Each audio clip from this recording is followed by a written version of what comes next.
Part 1. The moment the ocean turned upside down. May 26, 2013. Atlantic Ocean, off the coast of Nigeria.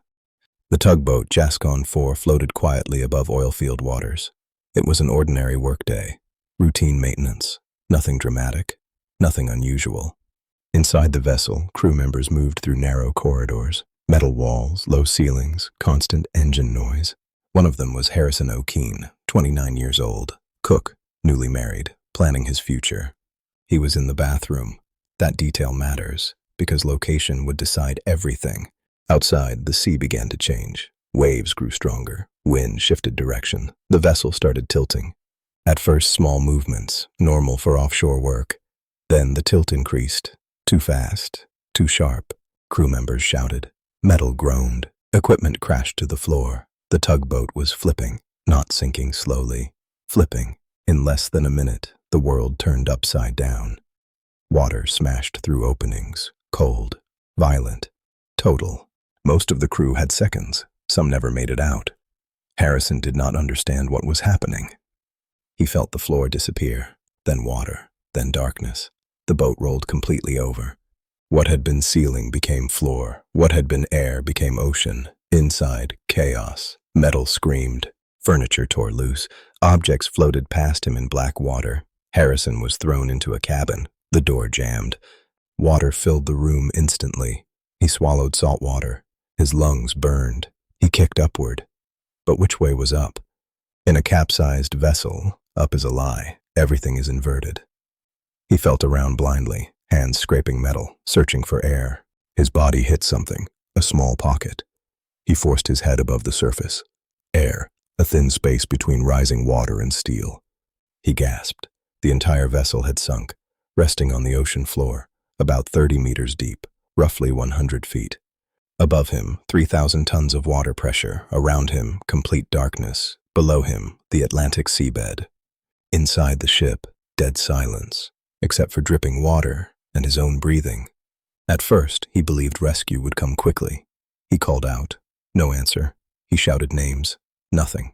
He was alone. The air pocket was small, cold, smelling of oil and metal.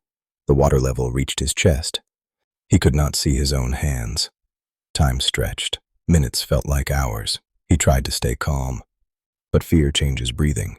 Breathing uses oxygen. Oxygen was limited. He prayed, quietly, repeatedly. Hours passed, or what felt like hours. He did not know.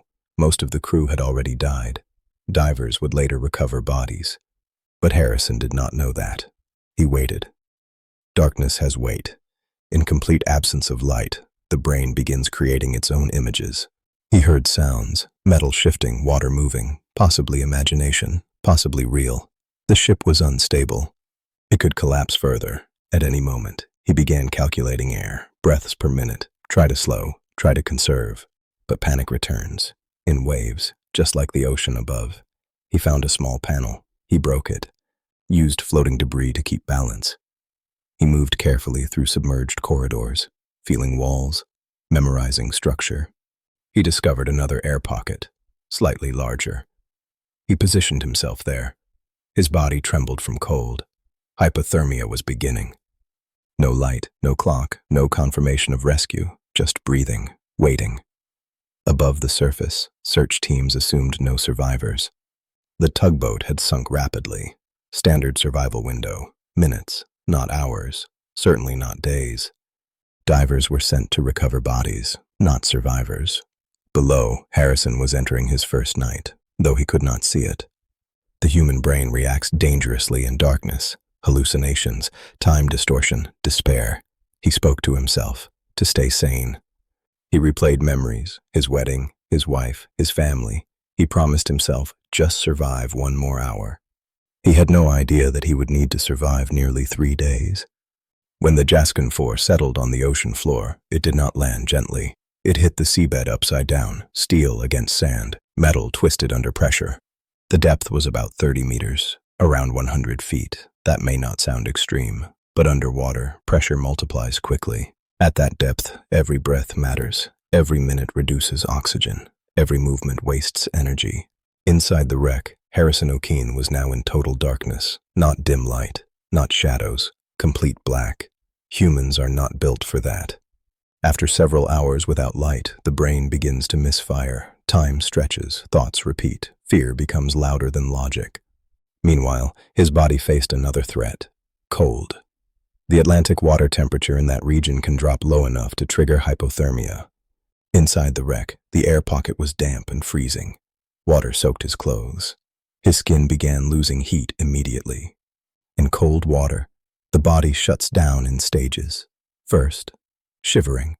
Then, numbness. Then, confusion. Then, loss of consciousness. Harrison tried to keep part of his body above water. Even small exposure increases heat loss. He balanced carefully, breathing slowly, conserving energy. But oxygen was the real enemy. An air pocket inside a sealed wreck does not remain fresh. Every breath converts oxygen to carbon dioxide. Carbon dioxide builds quickly, and high carbon dioxide levels cause panic, headaches, and hallucinations. He could not measure the air. He could only feel it. He described later that the air felt heavy. Above the surface, search operations began, but not as a rescue, as a recovery. The assumption was simple: no one survives that kind of sinking. Professional divers were sent down. Their mission: retrieve bodies, document the wreck. These were saturation divers, highly trained, working in deep-water oil fields. They wore full diving suits, helmets connected to air supply lines, cameras mounted on equipment, everything recorded. On the second day underwater, Harrison was still alive. Barely. He had been in darkness for more than 24 hours. No food, no fresh water, no sleep. Just cold steel and rising fear. He prayed constantly. He later said prayer kept his mind focused. Without it, he believed panic would have killed him. He heard distant noises, metal tapping, vibration. At first, he thought it was imagination. The brain creates sound in silence. But this was real. Divers had reached the wreck. They began cutting through the hull. The sound of metal grinding underwater echoed through the ship. For Harrison, that sound meant two possibilities: rescue or collapse. Cutting into a wreck can destabilize it. One wrong move and the structure can shift. Crush, flood completely. He tried to shout, but sound does not travel clearly inside water-filled steel. The divers entered the vessel through a lower opening. They moved slowly, methodically, recovering bodies. They found crew members, still inside. The footage shows this clearly: divers working calmly, professionally, assuming everyone was dead. On the third day, one diver swam deeper into the wreck. He turned a corner, shone his light forward, and saw a hand, a human hand reaching out from darkness. The diver froze. For a second, he believed it was a floating body. Then the hand moved. He jumped back, heart racing. In his headset, he said words later confirmed: "There is a survivor." Below the ocean floor, after nearly 60 hours trapped, Harrison O'Keefe was still alive. The diver grabbed his hand. Real contact, human contact, for the first time in 3 days. But rescue was not immediate. The diver could not simply pull him out. Rapid ascent from that depth can cause decompression sickness, the bends, deadly.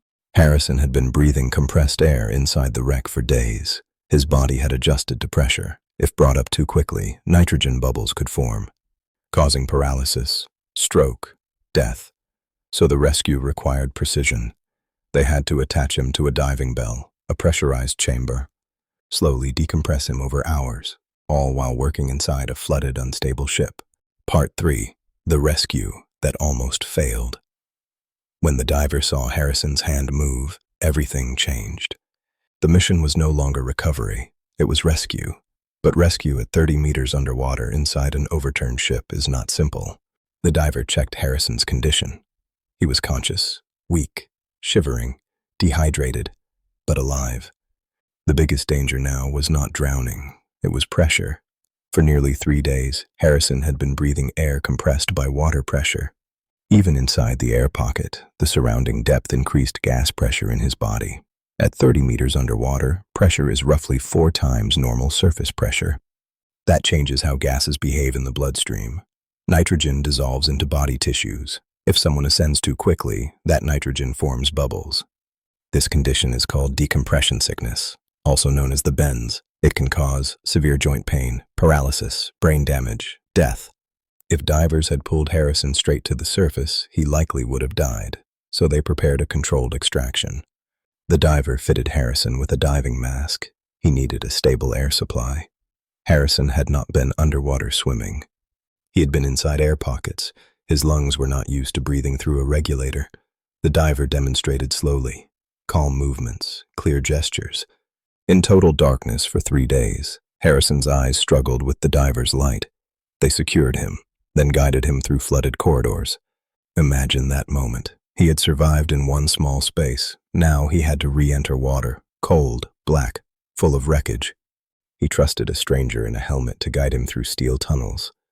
They reached the diving bell, a sealed chamber used in saturation diving. Instead of surfacing immediately, the bell was brought to a support vessel while maintaining pressure. Harrison was placed inside, the hatch sealed. Now the long process began. Decompression takes time, hours, sometimes days. Inside the chamber, pressure was slowly reduced, gradually, carefully. Medical staff monitored him constantly. Heart rate, breathing, cognitive response. His body was exhausted, but remarkably stable. He had survived nearly 60 hours without food, without fresh water, with limited oxygen, in darkness, in cold. Doctors later confirmed his survival bordered on statistical impossibility. Most trapped victims in similar conditions do not last more than a few hours. 3 factors saved him. The air pocket remained stable. The wreck did not fully collapse. He managed his breathing and panic. Psychologists later studied his response. In extreme isolation, the brain can collapse into panic loops, but Harrison focused on structured thinking. Prayer, breathing control, simple goals, 1 hour at a time. After decompression was complete, he was brought to the surface safely. For the first time in 3 days, he saw sunlight. He later described the light as overwhelming, painful, beautiful. He learned that 11 crew members had died. He was the only survivor. The diver who found him said later that the moving hand was one of the most shocking moments of his career. The rescue footage was released publicly. Millions watched. The moment the diver grabs his hand is real, recorded, unedited. It remains one of the most powerful underwater rescue videos ever filmed. But survival is not the end of the story. Part 4. The Weight of Being the Only One. When Harrison O'Keefe stepped back into open air, the story could have ended there.